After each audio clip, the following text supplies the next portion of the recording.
பாலஸ்தீன் போராளிகள் 400 பேர் விடுதலை. 6 வார போர் நிறுத்தத்திற்கு முன்வந்த இஸ்ரேல். பாலஸ்தீன போராளிகள் நீண்ட கால கைதிகள் உள்ளிட்ட 400 பேரை விடுவித்து 6 வார போர் நிறுத்தம் மேற்கொள்ள இஸ்ரேல் சம்மதித்துள்ளதாக தகவல்கள் வெளியாகியுள்ளன. காசாவின் ரபா நகரத்தை தவிர்த்து பிற பகுதிகளில் தரைவழி தாக்குதல் நடத்தும் இஸ்ரேல் ரபா நகரத்தின் மீது வான்வழி தாக்குதலை அவ்வப்போது நடத்தி வருகிறது. இந்நிலையில் பாரிஸில் நடைபெற்ற பேச்சுவார்த்தையில் சில முக்கிய விஷயங்களுக்கு இஸ்ரேல் ஒப்புக்கொண்டதாக அல் ஜசீரா செய்தி வெளியிட்டுள்ளது. 6 வாரம் போர் நிறுத்தம், 400 கைதிகள் விடுதலைக்கு இஸ்ரேல் ஒப்புதல் அளித்துள்ளதாக கூறப்படுகிறது.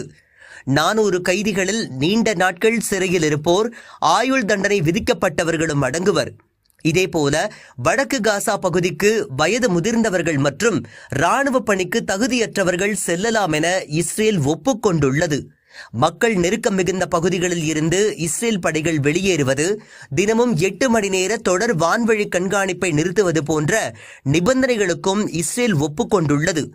எனினும் 1500 பாலஸ்தீனிய கைதிகளை விடுவிக்க வேண்டும், இஸ்ரேல் படைகள் முழுமையாக காசாவை விட்டு வெளியேற வேண்டும், நிரந்தர போர் நிறுத்தம் ஆகியவை ஹமாஸின் முக்கிய கோரிக்கைகளாகும்.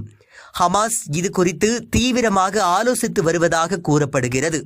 இந்நிலையில் இருதரப்பு பேச்சுவார்த்தைகள் முடிவிற்கு அடுத்த வாரம் திங்கட்கிழமைக்குள் அமைதி உடன்பாடு ஏற்படும் என அமெரிக்க அதிபர் ஜோ பைடன் தெரிவித்துள்ளார்.